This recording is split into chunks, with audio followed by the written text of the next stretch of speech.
मैं आराध्या। आज मैं यहाँ आपके सामने आपका साक्षात्कार लेने के लिए प्रस्तुत हूँ। अगर आपकी इजाज़त हो तो मैं आपसे कुछ प्रश्न कर सकती हूँ। सबसे पहले आप हमें आपका शुभ नाम बताएंगे? मेरा शुभ नाम है मोहम्मद रियासत अली। आपका पद क्या है और आपको इस पद में आने के लिए क्या क्या कठिनाइयाँ हुई? वैसे तो जब हमने ये विद्यालय ज्वाइन किया था तब मैं एक सहायक अध्यापक पद पर नियुक्त हुआ था, लेकिन धीरे धीरे 3-4-5 साल की मेहनत के बाद जब मैनेजमेंट को, प्रिंसिपल सर को और हमारे एमडी सर को ये लगा कि हाँ कुछ और रिस्पॉन्सिबिलिटी मुझे देनी चाहिए, उसके बाद मुझे इस सहायक अध्यापक पद से प्रोमोट करके कोऑर्डिनेटर, जिसे संयोजक बोलते हैं, संयोजक के पद पर आज मुझे लगभग 6 साल हो जा रहे इस पद पर कार्य करते हैं। आप हमें बता सकते हैं आपने अपनी शिक्षा कहाँ से प्राप्त की? बिल्कुल, मेरी प्राइमरी शिक्षा जो हुई है वो एक चैरिटेबल स्कूल जो कि कक्षा 1 से लगा के, जिसमें NCPNC की भी क्लासेस थी, 1 से NCPNC से लगा के कक्षा 8 तक वहाँ पर हुई है। और उसका नाम था मदरसा छात्र स्टाफ, जहाँ पर हर तरीके की, हर सब्जेक्ट की शिक्षा मिल जाती थी, साथ में शिक्षा दी जाती थी। तो मैंने वहाँ पर रहकर कक्षा 8 तक की पढ़ाई की और सारे सब्जेक्ट की, सारे विषयों को पढ़ाया बहुत अच्छी से, लेकिन मैंने उनको अभी नहीं सकता। आपने अपने जीवन में किन किन कठिनाइयों का सामना किया? ऐसे तो सभी के जीवन में बहुत सारी कठिनाइयाँ होती हैं। हर व्यक्ति अपने लिए एक महापुरुष की तरह होता है। अगर वो अपने घर के लिए, अपने परिवार के लिए, अपनी लाइफ के लिए कुछ ना कुछ सेक्रीफाइस करता है, योगदान देता है, तो वो हर व्यक्ति के जीवन में। लेकिन अगर मैं बात करूँ मेरे जीवन में, तो मेरा जीवन भी इससे छोटा नहीं रहा है। मैं जब छोटी क्लास में पढ़ा था तो परिवार थोड़ा सा बड़ा होने के कारण थोड़ी सी फाइनेंशियल प्रॉब्लम्स रही। तो उसके बाद क्या था कि जैसे जैसे मैंने कक्षा 8 पास किया, पढ़ने में मेरी रुचि बहुत अच्छी थी। मैं चाहता था कि मैं साइंस साइड से पढ़ूँ, डॉक्टर हूँ, मेरा सपना था कि मैं डॉक्टर हूँ।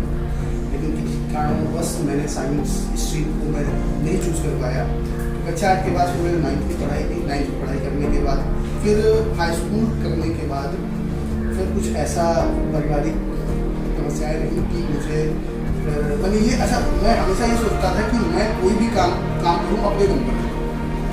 हमेशा मैं दूसरों से हेल्प लेना कम पसंद करता हूँ, खुद काम करने की ज़्यादा कोशिश करता हूँ। एक स्वावलंबन का मतलब अगर मैं कहूँ, बचपन से ही मेरे अंदर एक वो थी, आप कहेंगे कि एक क्वालिटी चेष्टा थी, और वो मैंने सीखी थी अपने अध्यापकों से।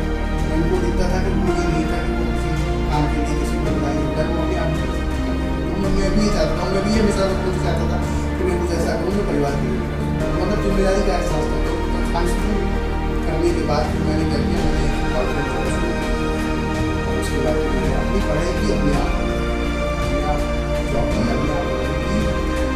उस समय एक जो सबसे अच्छी चीज़ मैंने सीखी है, उसको लोग कठिनाई कह सकते हैं, मेरे लिए वो वरदान होता है कि मतलब समय रहते आप अगर अपनी जिम्मेदारी का एहसास आपको हो जाएगा, अपनी जिम्मेदारियाँ आप करना शुरू कर देंगे, अपने परिवार में सहयोग, अपने माँ बाप को सहयोग देना शुरू कर देंगे, तो मुझे लगता है कि आपको बहुत जल्दी दुनिया का जो सच है वो आपको समझ में आ जाएगा और आप फिर अपना रास्ता नहीं कर सकते।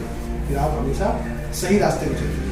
किसी भी प्रकार की जो आदतें समाज में होती हैं, बुराइयाँ होती हैं, वो सब आपसे अछूती हैं। तो मेरा ये हमेशा मानना है कि जीवन में कठिनाइयाँ सभी की होती हैं। कठिनाइयों से सामना करने के लिए उसके आप साधन, आपको जो साधन हैं उनको ढूंढना चाहिए और उनको अपने जीवन में आत्मसात करना चाहिए, उस पर चलना चाहिए। हर काम में अपने परिवार को, अपने दोस्तों को शामिल करना चाहिए, परिवार को शामिल चाहिए और जिम्मेदारी का अपने वहाँ करना चाहिए।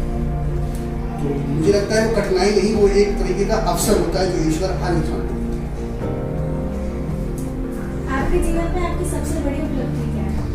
मेरे जीवन में सबसे बड़ी उपलब्धि अगर मैं देखूं तो मैंने मतलब बचपन में मेरा सपना था डॉक्टर बनने का, लेकिन जैसे जैसे मैंने कक्षा 8 पास किया तो वो चीज़ मैंने छोड़ दी। उसके बाद फिर मेरा एक ही सपना था, सपना कह लो या मेरा एक तो कह सकते हैं कि एक जिम्मेदारी कि मैं अपने परिवार के आगे बढ़ने में अपना सहयोग कर सकूँ। मेरा एक यही सपना आज भी मेरा ये है कि मैं अपने परिवार के लिए क्या ना क्या करूँ, मतलब जितना मैं मुझसे हो सके मैं अपने परिवार के लिए। तो मैं ये अपनी उपलब्धि मानता हूँ कि मैं घर में बड़ा हूँ और मैंने अपने परिवार के लिए मतलब किया, सभी करते हैं, मैंने भी किया है। मैं उसके लिए वो एक उपलब्धि मानता हूँ जो भी मैंने अपने परिवार के लिए। तो मैंने अपने माता पिता के लिए कुछ किया, अपने भाई बहनों के लिए कुछ किया, तो मैं उसको एक उपलब्धि मानता हूँ कि मैं कर पाया कुछ, है ना। बहुत बार होता है कि कोई कहते हैं कि मुझे ये चीज़ हासिल हो जाए, मुझे वो चीज़ हासिल, अपनी इच्छाओं की पूर्ति को अपनी उपलब्धि मानते हैं, ऐसा मैं नहीं मानता। भगवान ने हमारे भाग्य में लिखा है, मुझे मिलता रहेगा, लेकिन उस भाग्य में जो मेरे पास आया है उसको कैसे मैं अपने परिवार के साथ पहुँचूँ, वो उपलब्धि,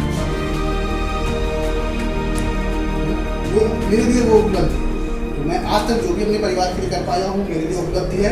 आज मैं यहाँ पर संयोजक के रूप में हूँ, तो मैं अपने बच्चों के लिए, अपने मैनेजमेंट के लिए, अपने अध्यापकों के लिए जितना ज़्यादा अच्छा कर पाऊँ, जितनी अच्छी ट्रेनिंग उनको दे पाऊँ, बच्चों को जितना मोटिवेट कर पाऊँ आगे के लिए, उनकी शिक्षा के लिए, उनके संस्कारों के लिए, मेरे लिए बड़ी उपलब्धि है। मेरा बच्चा अगर आगे बढ़ता है मेरे लिए, मेरे परिवार का नाम रोशन होता है मेरे लिए वो छोटी छोटी चीज़ें हैं जिसको लोग एक मतलब नहीं उतना बड़ा मानते हैं, मेरे लिए वही उपलब्धि। आप अकेले पूरा विद्यालय कैसे संभालते? मैं अकेले तो नहीं मानता हूँ, कोई भी काम अकेले नहीं किया जा सकता। जैसा मैं सोचता हूँ, अगर आप किसी इवेंट में, किसी इंस्टीट्यूशन में, किसी संस्था में हैं, तो आप कहें कि आप अकेले सब कुछ कर रहे हैं, ऐसा संभव नहीं है। आपके साथ पूरी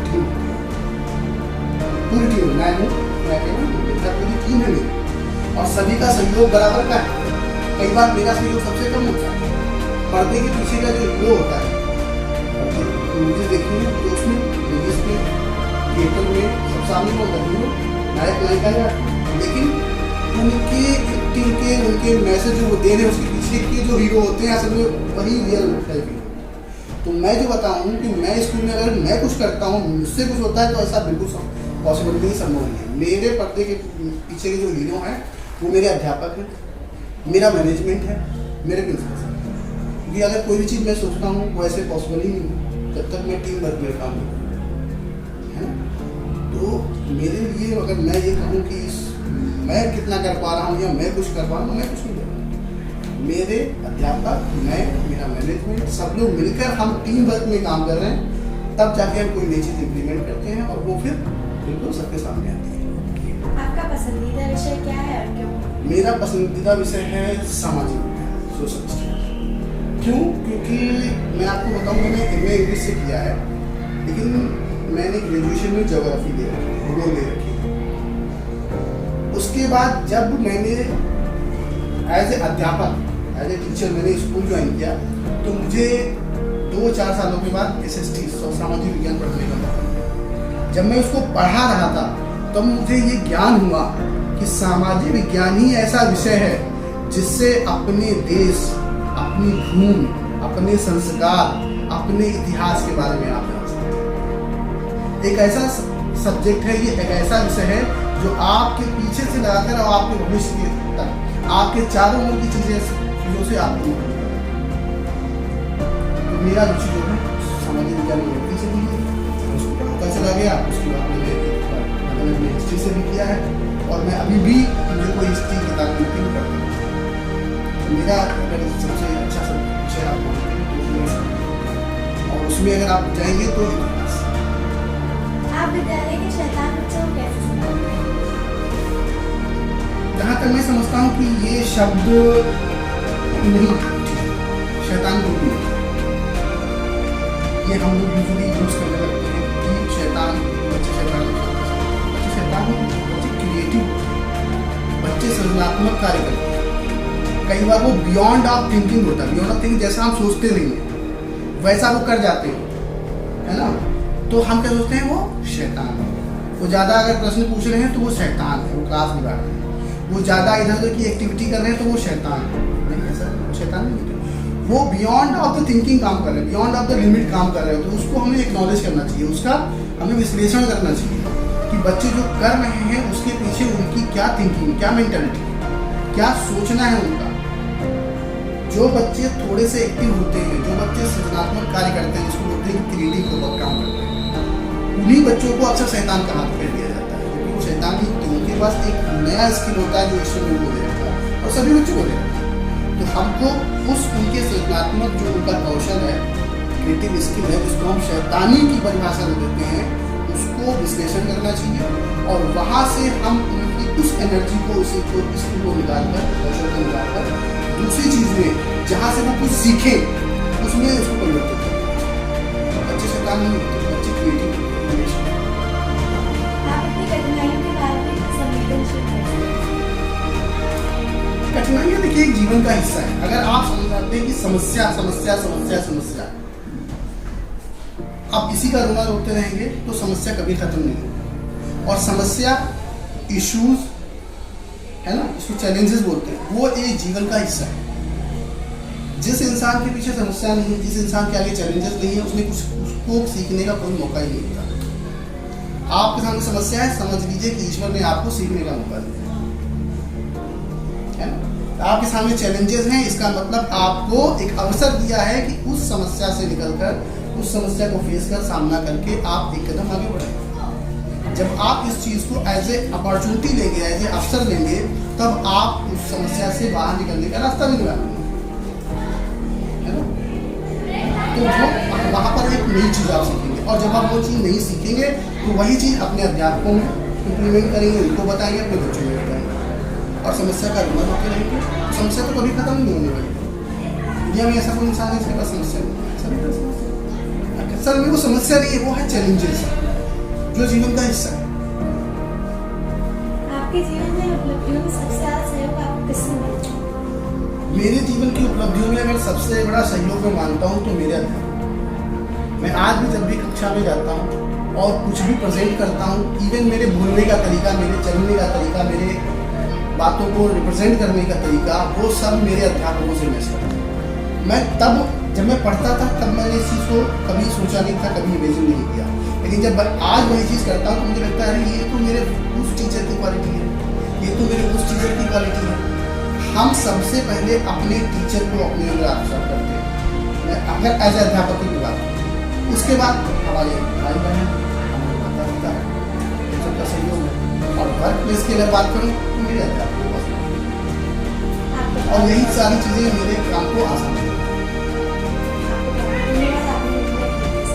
बहुत बहुत धन्यवाद, मुझे बहुत अच्छा लगा आप लोगों से मिलकर, और सबसे अच्छा लगा कि कुछ ऐसे अनछुए पहलू जो मेरे जीवन के थे, उसको मैंने कभी अंदर दबा के रखा हुआ है, मैंने आप लोगों से बताया। और इसका बताने का एक सिंपल सा मकसद यही है कि आप भी उन चीज़ों से सीखें और उस चीज़ को आत्मसात करें, अपने जीवन को सही पथ पर डालें।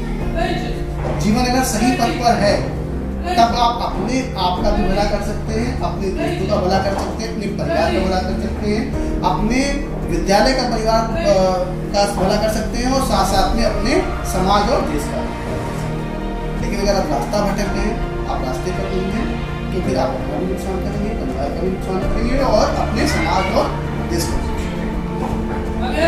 मेरा ये सब बताने का मकसद, जो मैंने थोड़ा सा ज़्यादा बताया है, उसका इतना है कि आप उस चीज़ को समझें, आप चेक करें, आप अपने परिवार, अपने देश, अपने समाज का नाम